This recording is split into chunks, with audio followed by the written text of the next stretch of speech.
Happy शनिवार guys, कैसे हो? कल थोड़ा सा लेट हो जाने के बाद भी आज ऐसा स्लीपलेस सा फील नहीं हो रहा है। मेरी बॉडी अजीब सी हो गई है। कभी कभी बहुत ज़्यादा स्लीप में भी नींद ज़्यादा मांगती है, कभी कभी एकदम कम स्लीप में भी बहुत एक्टिव रहती है। आज वो वाला दिन है जब कम स्लीप में भी एकदम एक्टिव रहती है।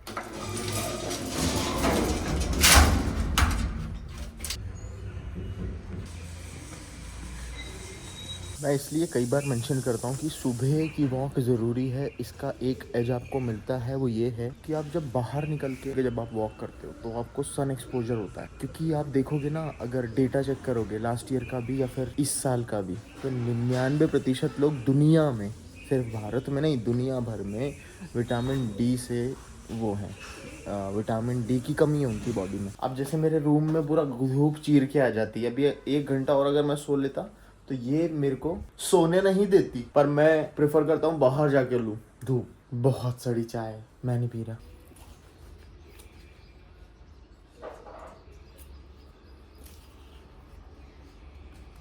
तो ये जो विटामिन डी है, ये विटामिन डी आपको धूप से मिल जाता है, लेकिन सुबह उठ के जा पाना बहुत सारे लोगों के केस में प्रैक्टिकल नहीं है। बहुत सारे लोगों के केस में प्रैक्टिकल है। जैसे मेरा काम ही यही है, इसलिए मैं अपने स्टेप्स पूरे कर लेता हूँ धूप में जाके। यहाँ से भी मिल जाता है। खैर, डायरेक्टली सनलाइट विटामिन डी नहीं देती है आपको। विटामिन डी जो मिलता है वो आपकी बॉडी में बनता है सन एक्सपोजर के बाद। तो जिन लोगों का नहीं हो पा रहा है विटामिन डी पूरा, मतलब जिन लोगों को ऐसा धूप में घूमने का समय नहीं मिल पाता है, they should supplement vitamin D. Vitamin D3 आप सप्लीमेंट कर सकते हो। D3 K2 MK7 ये दोनों साथ में अच्छा जाते हैं। मैंने एक बार और बताया था, अमेजोन पे आप परचेज कर सकते हो। लेकिन मैं तो दोनों कर ले रहा हूँ, मैं धूप में भी घूम ले रहा हूँ और मेरा ये अलग से भी मैं सप्लीमेंट करता हूँ। क्योंकि ये जो बॉडी बिल्डर लोग होते हैं ना, उनको थोड़ा सा ज्यादा ही लगता है।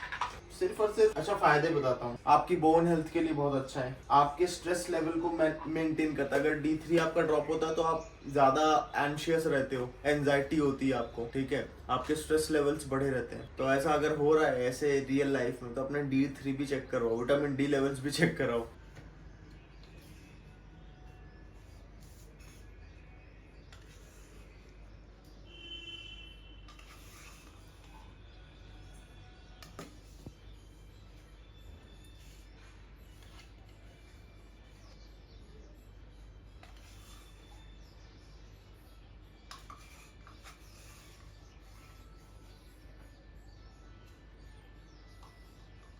ये इतना टेस्टी है कि मैं रेजिस्ट नहीं कर पा रहा हूँ। इसमें डालते डालते खा भी रहा हूँ। Best moment. Mix it up again and again and again.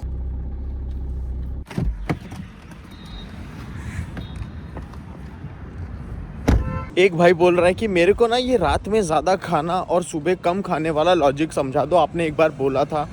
इसका सिंपल सा आंसर ये है कि आप खुद सोचो अपने केस। जब आप खूब सारा खा लेते हो तो आपको नींद आती है कि नहीं? खूब सारा खाने के तुरंत बाद वो नींद क्यों आती है, कभी सोचा है आपने? वो नींद इसलिए आती है क्योंकि जब आप कार्ब रिच मील लेते हैं, मतलब खूब सारा जिसमें कार्बोहाइड्रेट है, प्रोटीन है, तो आपकी बॉडी में सेरोटोनिन और मेलेटोनिन हार्मोन की मात्रा बढ़ जाती है। इसलिए आपको स्लीपीनेस, जिसको आप फूड कॉमा भी कह सकते हो, आपको नींद आती है भयंकर। मुझे तो भयंकर आती है। और यही वो रीज़न है, जब आप सुबह मॉर्निंग में हैवी ब्रेकफास्ट कर लेते हो तो ऑफिस में जाने के बाद आपको नींद आती है। स्कूल में भी मेरे साथ ऐसा हुआ है। और खूब सारे पराठे खा लेता था सुबह मॉर्निंग में ही ब्रेकफास्ट में। मम्मी कहती थी बेटा एनर्जी आएगी, और मुझे एनर्जी की जगह प्रेयर में नींद आ रही होती थी, क्लास में नींद आ रही होती थी। और इसी का उल्टा रात में होता है। बहुत सारे लोग खाली पेट सो रहे होते हैं, भूखा मार रहे होते हैं खुद को, इस आस में कि हमारा फैट कम हो रहा है, इस आस में कि रात में, क्योंकि उनके दिमाग में भरी गई ये चीज़ें, रात में एकदम लाइट खाना चाहिए। तो इस चक्कर में वो रात में बहुत कम खाते हैं। बहुत सारे लोग तो खाते ही नहीं है, खाना ही नहीं खाते, और फिर रात में पेट पकड़ के लेटे रहते हैं। उनको नींद नहीं आ रही होती है। जब नींद की ज़रूरत है तब नींद नहीं आ रही है, जब ज़रूरत नहीं है मॉर्निंग में तब नींद आ रही है। कुछ तो सोचो इसके पीछे, साइंटिफिकली, टेक्निकली। तो मैं वही सोचवा रहा हूँ आपसे। सेरोटोनिन, मेलेटोनिन हार्मोन की मात्रा बढ़ती है, जिस वजह से नींद आती है, और इस वजह से आपको मॉर्निंग का ब्रेकफास्ट कंपैरेटिवली लाइट करना चाहिए, एंड रात की जो मील है उसको हैवी रखना चाहिए, ताकि कार्बोहाइड्रेट अपना असर रात में दिखाएं, सेरोटोनिन, मेलेटोनिन आपकी बॉडी में मात्रा बढ़े, और आपको नींद अच्छी आए। अब हैवी मील का मतलब ये नहीं है कि आप नान, छोले भटूरे, पनीर टिक्का और हैवी ऐसे चीट फूड खाने लग जाओ, उल्टा सीधा नहीं, ये नहीं है इसका मतलब। आप हैवी मील से मेरा मतलब है हेल्दी फूड खाओ। जैसे मैं खाता हूँ चावल भर भर के, पपीता खूब सारा। रात के समय मेरी क्वांटिटी चावल की 120-130 ग्राम हो जाती है, और ये मैं रॉ बता रहा हूँ। चलो एक और सवाल लूँगा फिर मैं निकलूँगा यहाँ से, क्योंकि आज घर पे बहुत काम है। एक भाई कह रहा है कि स्मेलिंग सॉल्ट इज़ गुड और नॉट। वो जो पावर लिफ्टर सूंघते हैं ना ऐसे करके भारी वज़न उठाने से पहले, ये देखो आप पे ये डिपेंड करता है वज़न कितना है आपके सामने। पावर लिफ्टर करते हैं उनको देख देख के 12 तो बहुत छोटा हो गया, 16 साल के बच्चे, 17 साल के बच्चे डिब्बियाँ लेके घूम रहे हैं। कोई दिक्कत नहीं है अगर आपका गोल पावर लिफ्टिंग है। ये आपको एक एड्रेनलिन रश देता है उठाने से पहले, वज़न उठाने से पहले, और वो हमको चाहिए। वो एड्रेनलिन रश किसी गाने से भी आ सकता है, वो चीज़ किसी मोटिवेशनल थॉट से भी आ सकता है, किसी एंगर से भी वो चीज़ आ सकती है। ज़रूरी नहीं है सॉल्ट सूंघना, लेकिन इसका कोई ऐसा नहीं है कि आपको बहुत बड़ा साइड इफ़ेक्ट हो जाएगा। और आने वाले वीडियो में मैं इसके रिगार्डिंग और पढ़ के आपको क्लियर करूँगा। बट हाँ, बड़े बड़े पावर लिफ्टर इस चीज़ को सूंघते हैं, लेकिन वो फिर बड़ा वज़न भी उठाते हैं। अब आप 100 किलो में भी अगर आपको सॉल्ट की ज़रूरत पड़ रही है तो फिर आप सही रास्ते पे नहीं हो। Still I have managed to burn around 400 calories और 8000 स्टेप्स मेरे अभी हो गए। वैसे तो यूजुअली मेरा इस समय 10,000 हो जाते हैं, लेकिन आज मैं थोड़ा सा I am not running late, घर पे काम है। जाएगा निर्मल मन के दर्पण से। मम्मी बहुत सुंदर लग रही है आपकी ड्रेस। गाइस बताओ सही है ना? हाँ, ये भगवा वस्त्र है क्या मम्मी? मम्मी पापा की एनिवर्सरी है, मैरिज एनिवर्सरी है, और पापा भी आ रहे हैं आज। किसी ने पूछा था आपके पापा नहीं दिख रहे हैं बहुत दिन से। पापा नोट प्रेस में होशंगाबाद में वो काम करते हैं, तो वो महीने में 2-3 बार आते हैं। चलो फकाशिया खाएंगे, लेकिन हम भाई साहब भगवान के गाने पे भी लग रहा है मेरे को कॉपीराइट आ जाएगा। गाइस आपको ये खाने की जरूरत नहीं है, आप नॉर्मल ब्रेड ले सकते हो, ठीक है? आपको ये बिल्कुल खाने की जरूरत नहीं है। इसको काट दूंगा, टूटेगा तो नहीं बीच से। भाई साहब टैलेंट चाहिए इसके लिए। ये देखो कोई टूटा नहीं। Father is here. उनको वीडियो में आना अच्छा नहीं लगता है, इसलिए भी जबरदस्ती करूंगा तो। पापा आ गए और किचन में इतना शोर हो रहा है कि मम्मी को पता ही नहीं है। जाओ। जय श्री सीताराम। राम सिया की जोड़ी, बाकी सब लिल घोड़ी। लिल घोड़ी मीन्स कुछ छोटी चीजें। दिस कढ़ाई इज सो बिग। ये इतनी बड़ी है कि इसमें मैं 25-30 अंडे एक साथ बना सकता हूँ, इवन मोर। मैंने एक चीज का एडिशन किया है, वो फकेशिया, ठीक है? उसको मैंने कल टेस्ट किया था। मैंने ये देखो, वो ग्लूटेन फ्री है, लैक्टोज फ्री है, डेयरी फ्री है, सब कुछ फ्री है, ठीक है? लेकिन स्टिल मुझे गट में इशू हो जाता है। मैंने उसको बस ऐसे टेस्ट के लिए लाया था, और टेस्ट वाइज भी काफ़ी अच्छा था, और आज मुझे कोई समस्या नहीं हुई। मतलब वो ईजिली डाइजेस्ट हो रहा है, मतलब अब उसको मैं रोज़ ऐड कर सकता हूँ। मुझे कोई भी फूड खाने से पहले हिट एंड ट्रायल करना पड़ता है कि कहीं ये मेरे गट को ट्रिगर तो नहीं कर रहा है। और फकाशिया वो खाने के बाद जब मैं वर्कआउट करने गया कल, ठीक है, जिम में, तो मेरे एनर्जी लेवल भी काफ़ी अच्छे थे। तो आज मैंने 2 स्लाइस तोड़े हैं और उसको मैं खाऊंगा स्क्रैम्बल्ड एग के साथ। आज मेरी माँ ने इसको ग्रिल किया है फकाशिया को। अब इसमें मम्मी इसको टेस्टी बनाने के लिए थोड़ा सा मुझे स्वीटनेस लगेगी, वो ला के दो। ये क्या है? सॉफ्ट तो ये ऑर्गेनिक शहद है, अगेन फ्रॉम रोजियर फूड। अरे बाप रे, क्या कर रही है? पागल हो, क्या कर दिया ये? अरे अच्छा है। अरे यार मम्मी यार, अरे मीठा 3 लोगों का शहद डाल दिया। अच्छा, ये शहद डाल के खाने वाली चीज़ नहीं है। इसके ऊपर आप बढ़िया से सैंडविच बना सकते हो, लेकिन मैं जब छोटा था तो मुझे शहद और रोटी, इसका कॉम्बिनेशन काफ़ी अच्छा लगता था। शहद और पराठा, इसका कॉम्बिनेशन। तो उसी टेस्ट को वापस से लाने के लिए मैंने इसमें शहद डाला, जो कि मम्मी ने पूरा भर दिया।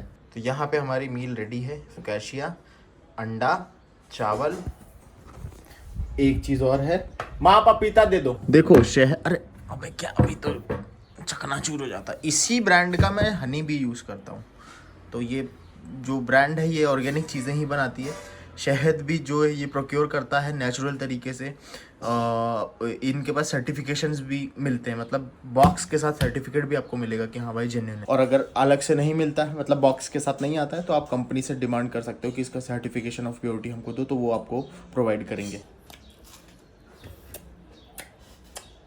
बहुत टेस्टी लग रहा है, शहद डाल के फुकेशी खाओ यार, मतलब ब्रेड। मम्मी ला रही है पपीता, लाओ। शिवम ला रही ने इतनी सारी चीजें रखी, वो भी खाओ ना, जैसे कोई बैल वैल आया हो खेत में से। ये लो, सब इकट्ठे ही खाओगे। अरे यार, मम्मियों जैसी बेइज्जती कोई नहीं कर सकता। सुबह की चाय इतनी गंदी बनी थी, लेकिन मम्मी ने अपनी गलती मान ली और एकदम सही चाय बना के दी है। क्या रहना पड़ेगा मेरे सामने। बहुत टेस्टी है। Just getting ready for a chest day session. Chest में आज जो चालू होगा वो है फ्लैट बेंच से। मेरा ऐसा रहता है, एक दिन इंक्लाइन, फिर वही हफ्ते में जब दूसरा चेस्ट डे आएगा उस दिन फ्लैट से चालू होता है। तो upper pec fibre, middle and lower, upper pec fibre, middle and lower, इस तरीके से हफ्ते भर में रिपीट होता है। लेफ्ट से नहीं आ रहे, इधर से आ रहे हैं। आओ यार, इधर आओ यार, मामा के पैर नहीं छूने चाहिए ना।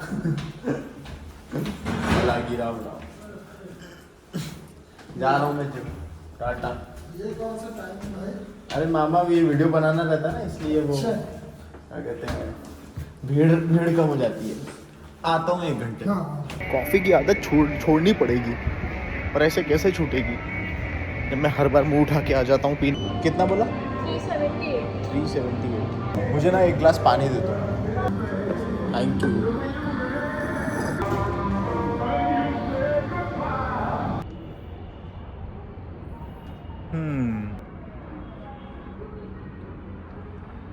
मैंने बोला इनको कि मैं 10 मिनट में आ रहा हूँ, मेरी गाड़ी अंदर मत खड़ी करना। भाई साहब इन लोगों ने पार्किंग में लगा दी, नीचे ले जा। अब वो भाग के गए, भाई साहब ला रहा हूँ सर 10 मिनट में। आई एम गेटिंग लेट यार। बहुत काम है मेरे को। वो भैया मेरे को देख रहे हैं कि क्या कर रहा है फोन में। इंडिया में ब्लॉगिंग बहुत मुश्किल हो जाता है, लोग यूँ देखते हैं, पर ऐसा ही देश है हमारा। धन्यवाद। या फिर शायद लोगों को ऑलरेडी इसकी आदत डल चुकी है। मैं बहुत ज्यादा ओवर कॉन्शियस हो जाता हूँ पब्लिक में ऐसा कैमरा पकड़ने में। जो भी है, यहीं पे ग्रोथ करेंगे, यहीं पे रहेंगे, भारत छोड़ के कहीं नहीं जाएंगे, कितना भी पैसा कमा लें। मेरे पास एक अपॉर्चुनिटी थी, मैं आपको बताता हूँ, 1 मिनट। बेल्ट बांधना था। मेरे 250 के फॉलोअर हुए थे और यूट्यूब पे भी अराउंड 250-300 के अराउंड सब्सक्राइबर। तो मेरे पास अपॉर्चुनिटी ये थी कि मेरा एक दोस्त है, वो यूएसए में है बेसिकली अभी। उसने मुझे बोला था कि भाई यहाँ आ जा, तेरी रीच काफ़ी अच्छी, तेरी इंगेजमेंट काफ़ी अच्छी है अभी, यहाँ पे आ जा, यहाँ पे इनरोलमेंट्स ले, यहाँ पे अपने क्लाइंट्स को ट्रेन कर, डॉलर्स में कमा। करना कुछ नहीं पड़ता, मेरा वीज़ा बनता, पासपोर्ट, मेरा वीज़ा पासपोर्ट दोनों ही नहीं है अभी। पासपोर्ट बनता, मैं जाता वहाँ पे, और वहाँ पे अपनी सर्विसेज देने के बाद शायद मुझे वहाँ पे वो मिल जाता, क्या बोलते हैं उसको, नेशनल बोलते भी नहीं पड़ रहा क्या मिलता है वहाँ, परमानेंट रेजिडेंट। अरे यार, ये ठंडी चीज़ पी लेता हूँ तो मैं तुतलाने लगता हूँ। परमानेंट रेजिडेंसी मिल जाती, ठीक है। पता नहीं क्या, मेरी जीभ एकदम नम हो जाती है। तो फिर मैं वहीं रहता। मैंने बोला भाई ऐसे नहीं करूँगा, मैं यहीं रहूँगा, यहीं पैदा हुए हैं, यहीं जिएंगे, यहीं सर्विसेज देंगे, यहीं मरेंगे, ठीक है। और वही चीज़ मैं कर रहा हूँ। जितना प्यार मुझे मिल रहा है यहाँ पे, और मुझे यहीं का ही प्यार चाहिए, मेरे को नहीं चाहिए विदेशी प्यार, ठीक है। तो ये रीज़न था। अब मुझे ये जान के अच्छा लगता है कि मेरा डिसीजन सही था। डिसीजन जो रुक जाने का था वो एकदम सही था, क्योंकि मेरी जितनी भी ग्रोथ हुई है वो यहाँ की ही ऑडियंस से हुई है। मैंने जितना भी पैसा कमाया है या फिर जो भी हुआ है, वो सारे मेरे इंडियन क्लाइंट्स ही हैं, वो सारे मेरे इंडियन स्टूडेंट्स ही हैं। भले ही वो मेरे बहुत सारे स्टूडेंट्स यूके यूएसए में भी हैं, मेरे बहुत सारे क्लाइंट्स भी कनाडा बेस्ड हैं, ऑस्ट्रेलिया बेस्ड हैं, लेकिन है तो वो इंडियन, रह वहाँ रहे हैं लेकिन है तो वो इंडियन। तो मेरे को नहीं कमाना डॉलर में, मेरे को जितना पैसा मिल रहा है, जितना भगवान दे रहा है, उतने में मैं खुश हूँ। मुझे बहुत ज़्यादा भी नहीं कमाना है, बहुत कम भी नहीं कमाना है, मुझे बस उतना कमाना है जितने में मैं संतुष्ट रहूँ, मेरे सर के ऊपर छत रहे, मेरे पास गाड़ी रहे, मेरे माँ बाप खुश रहें, मेरी होने वाली जो भी हैं, हमारे जीवन साथी जो भी होंगे, अभी तक नॉट डिसाइडेड येट, वो भी खुश रहे बस। जितना दे रहा है, जितना वो राम दे रहा है, उतना मेरे लिए बहुत है। सही टाइम पे आया। ये बढ़िया लग रहा है यार तेरा। लोग भाजपा और कांग्रेस लिखवाते हैं, तूने सही करवा लिया। को धूल वूल लगने से बचाना। इसको रात को वो कपड़ा लगा देता हूँ जो उसका नहीं आता है, वो दिया था मेरे को। बोल दे हाय। चल, उसने बोला कि मैच हो गया तो मैं आ रहा हूँ। अक्षय आ रहा है गाइस। वो क्रिकेट खेलने गए थे क्या? क्रिकेट खेलने गए थे। मैच था उसका आज। बोलता भाई लेदर बॉल का सो मैच के आए हो क्या? नहीं, ऐसा लगा था। अरे यार भाई ऐसे को बोल रहा है। कार में बैठा था मैं इतनी देर से, मैंने कहा यार कोई नहीं आ रहा है ना, अक्षय आ रहा है ना तू आ रहा है। आप अभी वो चला रहे हो ना गियर एसेंशियल्स? वो बढ़िया। workout है। राम राम सीताराम। अरे कल वो लाइट लगा के देखी तो मेरी वाइट वाली फिर बंदा दिख रहा था आधी भद्दा क्यों दिख, हाँ तो पीली पूरी हटाओ ना। कोई नहीं ना, सही है। चालू हो गई ना सारी, चालू हो जाएगी। बहुत है। होगी कल मंडे को। मैं कैमरे में कर लूंगा सेटिंग। इस बार मैं वाइट किया था, तुम्हारे चक्कर में मेरे को डबल राउंड लग रहा है। तो वो सारी करने पे ही होगा सर, एक से नहीं हाँ, मैंने होगा। इसीलिए देखने के लिए लाया था। हाँ, आज जब मैं दारू जैसी स्मेल आ रही है। कुछ अल्कोहल से रिलेटेड प्रोडक्ट यहाँ पे यूज़ हुआ है साफ़ सफाई में। कॉफ़ी भी ली है, सारे चक्षु खुल चुके हैं। आज पुश डे है फ्लैट बेंच 50 kg से 6 रेप हमारा फाइनल सेट रहेगा। और इसको मैं अपने स्ट्रॉन्ग ऐप में जो मैंने डाउनलोड किया था परसों कल पुल डे में, वहाँ पे नोट डाउन करूँगा ताकि नेक्स्ट टाइम ज़्यादा पुश करने की कोशिश। अब बोल तो दिया है, देखो 60 पे कितने रेप्स आते हैं। चलो चालू करते हैं। सॉरी 50 पे कितने रेप्स आते हैं। हाँ, शायद मैं वापस से मशीन वेट इंट्रोड्यूस करूँ, स्मिथ मशीन और जो दूसरी मशीन वेट एक्सरसाइज है हमारे जिम में उसको। लेकिन for now dumbbell is the king. Dumbbell मैंने क्यों किया था पता है चालू? क्योंकि मुझे प्रॉब्लम हो गई थी थोड़ी सी एल्बो में। जब मशीन वेट रहता है तो आप अपने एल्बो को, अपने रिस्ट को एडजस्ट नहीं कर सकते हो। डंबल में आपको खुली छूट है, अकॉर्डिंगली एडजस्ट कर सकते हो। प्लस डंबल में मसल इम्बैलेंसेस अगर कहीं रहते हैं तो वो भी बैलेंस आउट होते रहते हैं। इसलिए आपके ट्रेनिंग स्ट्रक्चर में फ्री वेट और मशीन वेट दोनों ही होना चाहिए। फ्री वेट खास करके पुश डे में। अब फ्री वेट और मशीन वेट दोनों ही चाहिए, तो इससे मैं वो अपनी बात कॉन्ट्राडिक्ट नहीं कर रहा हूँ कि आप मशीन वेट पे ज़्यादा हाइपरट्रॉफी लाते हो। मैं बता रहा हूँ कि सिचुएशन के हिसाब से आपको बेटर एक्सरसाइज सिलेक्शन हमेशा करना होता है। अभी जैसे मुझे एल्बो में पेन है तो मैं डंबल वेट पे आ गया हूँ, बारबेल पे नहीं। बारबेल भी क्योंकि फ्री वेट है, मैं डंबल पे आया हूँ, ठीक है। तो बहुत सारी ये situation to situation, condition to condition चीज़ें वेरी कर जाए। अब जैसे लैट मसल है आपका, उसमें एक एक्सरसाइज है बारबेल रो और एक एक्सरसाइज है चेस्ट सपोर्टेड रो, केबल से जो करते हैं या फिर मशीन आती है अलग। अब मान लो मैं चेस्ट सपोर्टेड रो नहीं कर रहा हूँ कभी किसी कारण से, तो इसका मतलब ये नहीं है अब मैं फ्री वेट पे करने जाऊँगा तो मैं बारबेल रो करने लगूंगा। नो, हमारे पास फ्री वेट में बैक के लिए दूसरी एक्सरसाइजेज भी हैं, जैसे चेस्ट सपोर्टेड डंबल रोज, वो बेटर है बारबेल रोज से। जैसे टी बार रो, नॉन सपोर्टेड भी और सपोर्टेड भी, ठीक है, दोनों ही बेटर है स्टैंडिंग बारबेल रोज से। तो ये है मेरा कहने का मतलब, अभी आपको क्लियर हो गया होगा। अब ये 30 सेकंड या 35 सेकंड के वीडियो में समझाना इज़ नेक्स्ट टू इम्पॉसिबल। तो एक वार्म अप सेट हो गया है, वो था 25 kg से। अभी कल एक कमेंट क्या आता बताया, भैया 20 kg तो मेरा टॉप सेट होता है।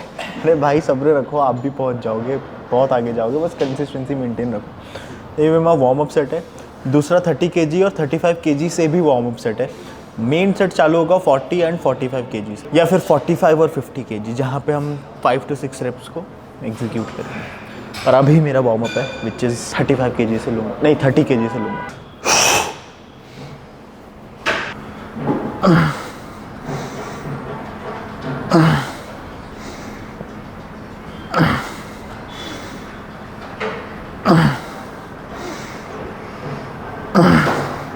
तो ये जो रेंज ऑफ मोशन है ना, ये वेरी करती है पर्सन टू पर्सन भी, और आपके बॉडी का स्ट्रक्चर भी वैसा हो सकता है, वो आपकी रेंज ऑफ मोशन को लिमिट कर रहा है। तो किसी को देख के एंड रेंज में खुद को पुश करने की कोशिश मत करो, आपका स्ट्रक्चर उससे अलग हो सकता है, उसको बेनिफिट मिल रहा है शायद उसके स्ट्रक्चर की वजह से। एंड रेंज को एक्सप्लोर करने के लिए आपके पास वो बेनिफिट नहीं है, तो हम मसल्स कैसे बिल्ड करेंगे? अपनी pain free available range of motion में भी अगर आप ट्रेन कर रहे हो तो भी आप मसल्स बिल्ड कर रहे हो। मसल बिल्डिंग सिर्फ रेंज ऑफ मोशन तक ही सीमित नहीं है।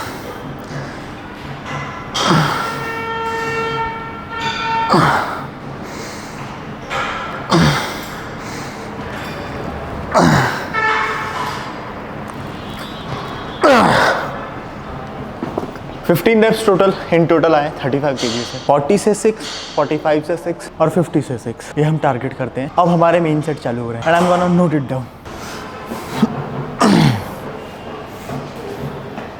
बस चौक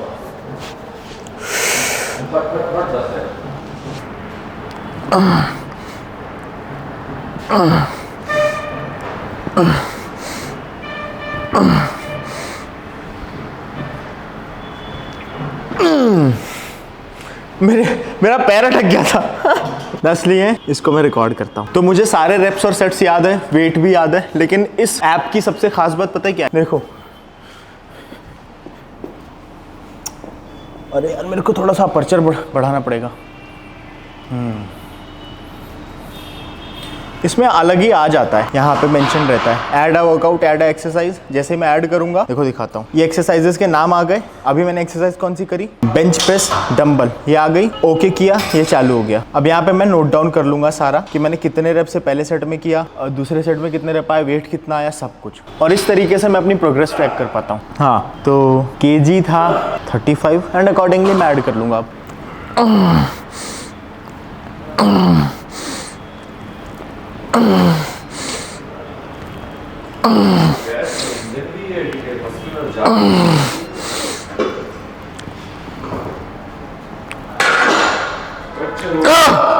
ओ भाई 10 आ गए यार 45 किलो से। ये PR है ब्रो।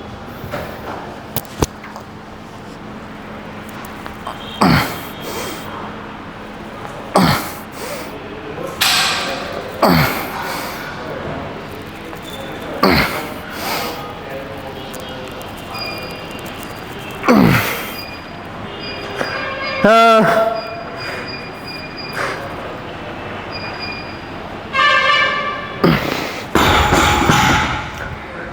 45 किलो से 10 नहीं लेने चाहिए थे, 8 पे रुक जाना था तो यहाँ 6 आ जाती, बस स्टिल 5 सही है। इसको नोट डाउन करेंगे। ये देख उछल रहा है। हाँ बस। आप जब डंबल प्रेस करते हो ना तो भी आपके क्लैविकुलर फाइबर यहाँ ऊपर के जो incline bench press, basically incline bench press करता है ना, वो डंबल प्रेस भी करता है। बस इसको 70 डिग्री इंक्लाइन रखो। किसी ने पूछा था कि एक ही एक्सरसाइज क्यों करते हो अपर चेस्ट के लिए, जो करता हूँ मैं, फोकस ही नहीं हो पा। चलो चलो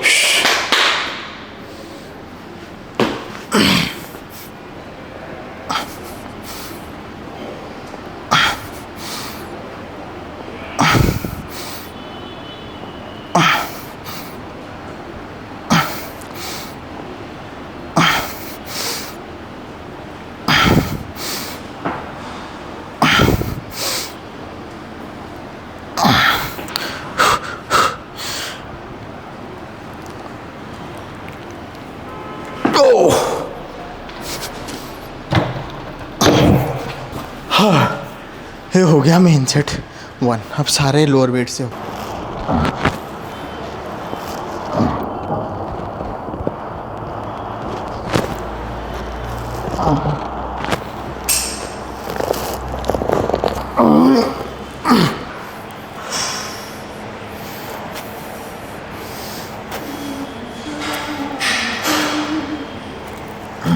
इतनी ज़्यादा प्रेसिंग हो गई कि अब 30 किलो से भी फट रही है। चलो चलो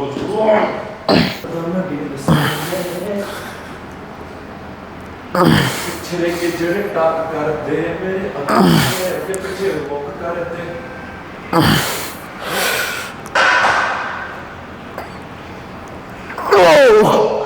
40 kg I am going to push 4 to 5 reps, that's it. और ये मेरा फाइनल सेट है। उसके बाद लेंगे पेक डेक फ्लाई। मिल गया 40।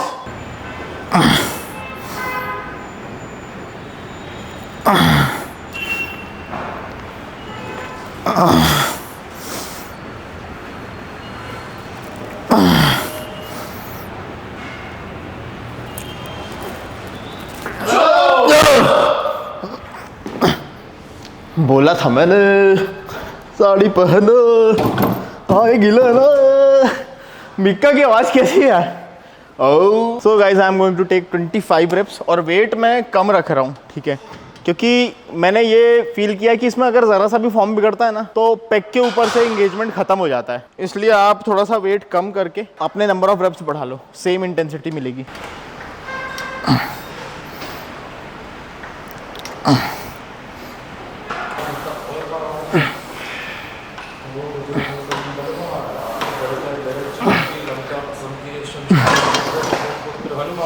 प्रेसिंग मूवमेंट के बाद इसमें एकदम से फेलियर आ सकता है, इट्स टोटली नॉर्मल।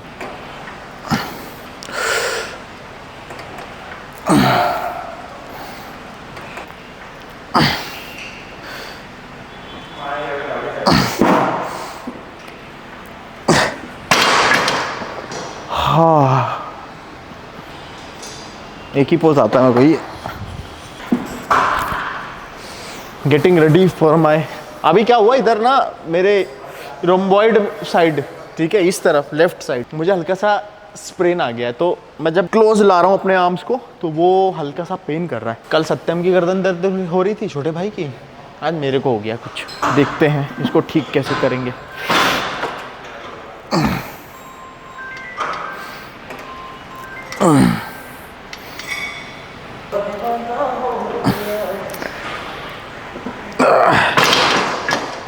बस हो गए मेरे पेक कवर। ये वो मसल है जिसमें बहुत कॉन्शियसली करना पड़ता है।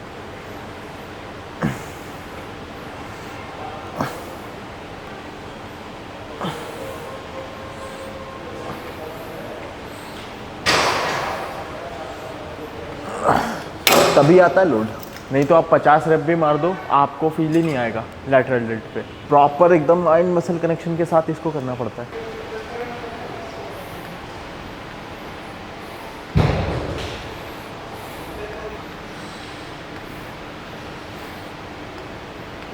मनन ने टी शर्ट उतार दिया, आप भाग जाओ सब यहाँ से।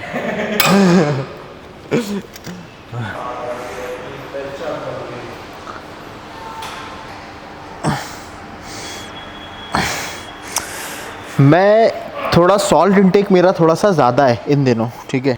जब बॉडी बिल्डर एकदम ही डिप्लीट कर देते हैं खुद को, उनकी बॉडी से सॉल्ट एकदम ख़त्म हो जाता है तो वो प्रॉपरली कॉन्ट्रैक्ट नहीं कर पाते हैं, वो अपनी कॉन्ट्रैक्शन की एबिलिटी खो देते हैं। तो इतना मदद करता है सोडियम, इसलिए कभी भी सॉल्ट को दुश्मन मत समझो। आपकी पुअर न्यूट्रिशन स्ट्रक्चर, न्यूट्रिशन जो फॉलो कर रहे हो वो है आपका दुश्मन। इस वजह से आपको ब्लोटिंग होती है। सॉल्ट कभी आपको ऐसा ब्लोटिंग नहीं देता है कि आप फूल के लंदुआ दिखोगे।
तो आज हमने एक बहुत ही ब्लॉकबस्टर रील रिकॉर्ड करी है, मजा आ जाएगा आपको देख के। It is about range of motion. जैसे रेंज ऑफ मोशन में आपको अभी चेस्ट प्रेस की मैंने बताई कि दूसरों को देख के नीचे नहीं जाना, and the same goes for squat as well. देखो अब ये ट्राइपॉड का सहारा लेके मैं आपको समझाऊंगा, क्योंकि मैं गिर सकता हूँ पीछे को।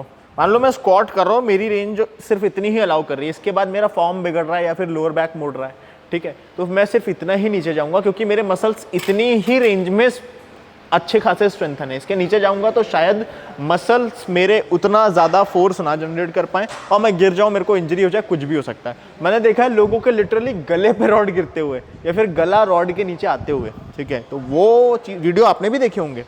तो वैसी चीज़ों से बचना है आपको। और एक चीज़ और, जब आप यहाँ 90 डिग्री ऑफ नी फ्लेक्शन में जाते हो तो भी इनफ स्टिमुलस आपके क्वाड को मिल जाता है। आप ये मत सोचो एकदम डीप जाऊंगा तो ही मेरे क्वाड स्ट्रेन होंगे।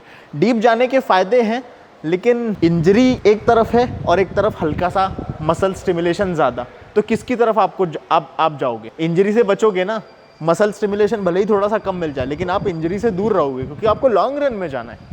That's it. तो अपनी अवेलेबल रेंज ऑफ मोशन में ही आप हमेशा ट्रेन। चलो मिलते हैं थोड़ी देर बाद। Bye bye. We are home finally, our lift is here. इतना थक गया हूँ कि मैं सीढ़ियों से जाने के लायक नहीं हूँ, मेरी औकात नहीं है। यस, ये बॉडी सिर्फ दिखावे की है।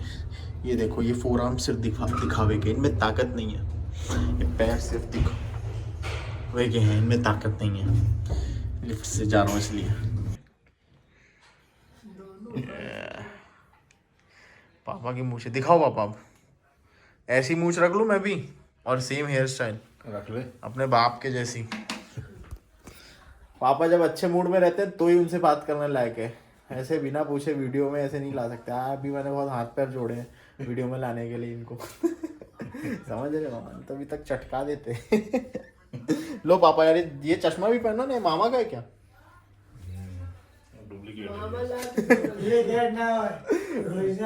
डुप्लीकेट। ये अब आ रहा है, अब आपको बस एक थार की जरूरत है। क्यों mummy? The most handsome man को अब बस थार की जरूरत है। मम्मी कैसे देख रही है? चलो, अब पूरा इस वीडियो की जान आप बन गए हो। और ये मेरे मामा, राजू मामा, लवली मामा। इनका जो पेट देख रहे हो, ये बचपन से ऐसे ही है। इनके पेट पे मैं जब छोटा था तो इनके पेट पे बैठ के मैं सूसू कर दिया करता था। बस वो तब से सिकुड़ नहीं पा रहा है। उसी से फूला है। मम्मी भूख लगी, अब दे दो। हाँ, हंस रही हो। एक भाई ने पूछा था कि आप योग का क्या करते हो? भाई फेंक देता हूँ मैं जो एक्स्ट्रा योग रहते हैं, क्योंकि मेरा फैट घी से और ऑलिव ऑयल से भी मैं पूरा करता हूँ, सिर्फ एग योग से नहीं। तो जो जैसे अभी यहाँ पे 7 एग वाइट्स हैं और बाकी 2 होल एग हैं, तो वाइट्स में जो योग था उसको मैंने फेंक दिया, क्योंकि मेरा ऑलिव ऑयल और देसी घी से भी पूरा होता है। Lunch is ready. स्ट्रॉबेरी, पपीता, दाल थोड़ी सी और लूँगा, और ये मैंने मिक्स कर लिया है, स्क्रैम्बल्ड एग और white rice. The most important part, how can I forget. अब बेटा ढक्कन ही नहीं खुल रहा, आम से इतने भर गए हैं। ये देखो, गोल्डन ब्यूटी। चलो,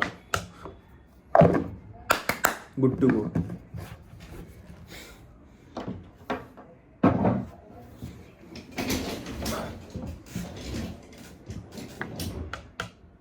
दाल मैं साइड में डाल रहा हूँ और नहीं ले रहा।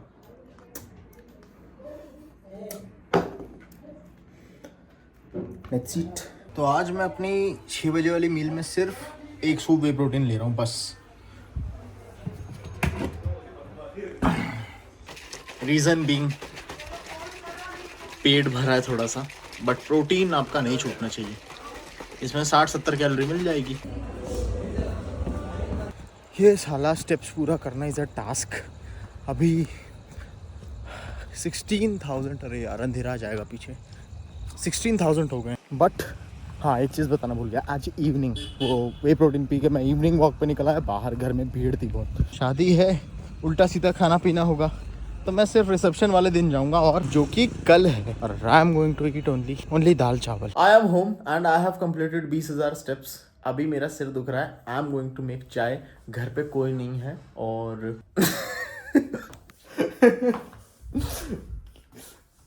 घर पे कोई नहीं है वाली बात से कुछ मेरे को याद आ गया, ठीक है।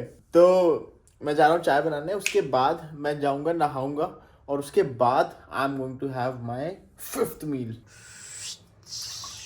मेरे इधर ना बैकग्राउंड म्यूजिक की कमी है तो मैं कर देता हूँ। ये देखो गाइस कलर आने लग गया। बेसिकली मैं चाय बनाना सिखा रहा हूँ आपको, ठीक है। ये जैसे ही कलर है तो बस थोड़ा कम ज़्यादा गैस को करते रहो, थोड़ी देर तक इसको उबालते रहो और नज़र मत हटाओ नहीं तो बह जाएगा। मम्मी है नहीं घर पे और मम्मी आके खूब चिल्लाएंगी भी, जो बहा कुटाई भी पड़ सकती है ज़्यादा बह गया तो। भाई साहब क्या चाय बनी है। कल की मम्मी की चाय के बाद this is the cup of T जो मैंने बनाया है और उससे बस एक स्टेप नीचे है, लेकिन सो टेस्टी। अब आपको बताऊं, ये दिख रही है चाय, ये मेरा कोटा पूरा हो गया लैक्टोज का दिन भर का। इस कप से ज़्यादा अगर मैं पीऊँगा अब दूध, ठीक है, ये दूध की चाय बनी है, मुझे गट में दिक्कत हो जाएगी, बड़ी समस्या है रे भाई। मैं क्या करूँगा, ये एग जो बनाए हैं इसमें ही डायरेक्टली घी डाल देता हूँ, क्योंकि जब मैं चावल में अलग से डालता हूँ तो वो मिक्सअप नहीं होता सही से। चावल गर्म हो गए, चम्मच लाता हूँ। Let's enjoy Netflix and this meal. और भाई घी छोड़ के चला गया था, अभी मच्छर गिर जाता। कहीं भला मोरी रामा बज रहा है। Nice easy PG tasty. तो आज की ये मूवी यहीं पे खत्म होती है। मैं आपसे मिलता हूँ कल। खाओ, सो, दबा के और ध्यान रखो। Good night.